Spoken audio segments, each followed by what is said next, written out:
There are various kinds of nostalgia that are used when talking about the nation. Not all of them are nationalist. Here's one that we might call patriotic rather than nationalist because it encapsulates a certain sets of ideals and values.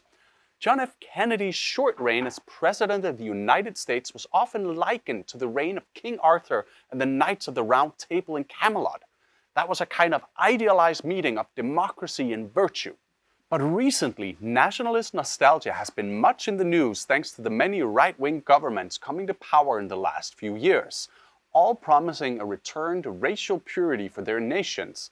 And of course, the best known of these can be seen in the American Republican slogan, "Make America Great Again."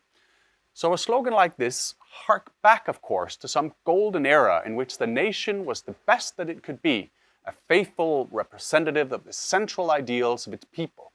And of course, the first question then is, what was this era? Exactly when was America great? And what were the ideals it fulfilled? And what must we do to make it great again?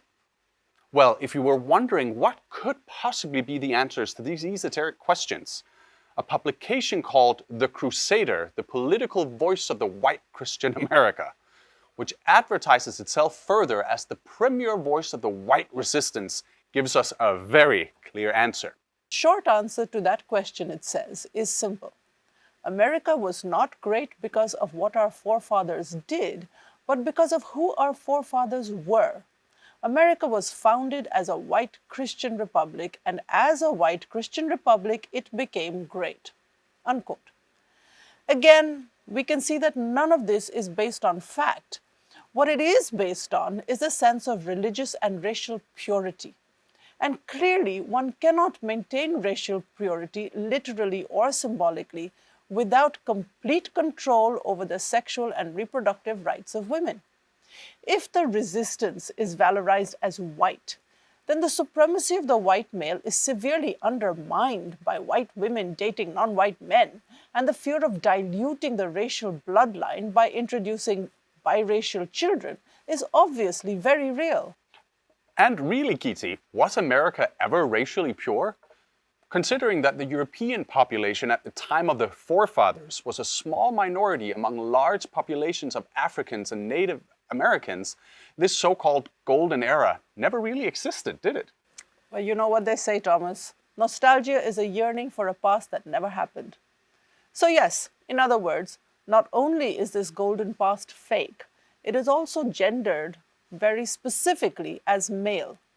Remember that we only ever hear of the forefathers. At this point in the course, I'm guessing that this is hardly surprising to you, am I right? So let's move to another recent example of women's sexual and reproductive rights being curtailed in the service of macho nationalism. A few years ago, this article appeared in the papers in India. The fear of being overrun by an alien people is a form of propaganda peddled by right-wing propaganda machinery everywhere. If they talk of the browning of America in the US, then in India the fear is of the Hindu majority being overtaken by the Muslim minority. You can see how race and religion are both used as equally powerful weapons in the service of nationalism, and how they serve to gender it. The nationalist image of the nation, as Savarkar says, is a specific construction of the Hindu self, a virile, masculine, aggressive, communal self, which is intolerant of other conceptions of Hinduism, unquote.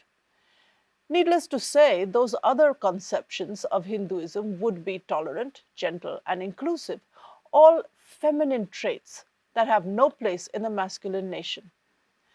Nevertheless, a fictitious image can be constructed out of this confluence of patriarchy, religion, and nation that can then be upheld as a glorious past towards which we must all strive and aspire to recapturing.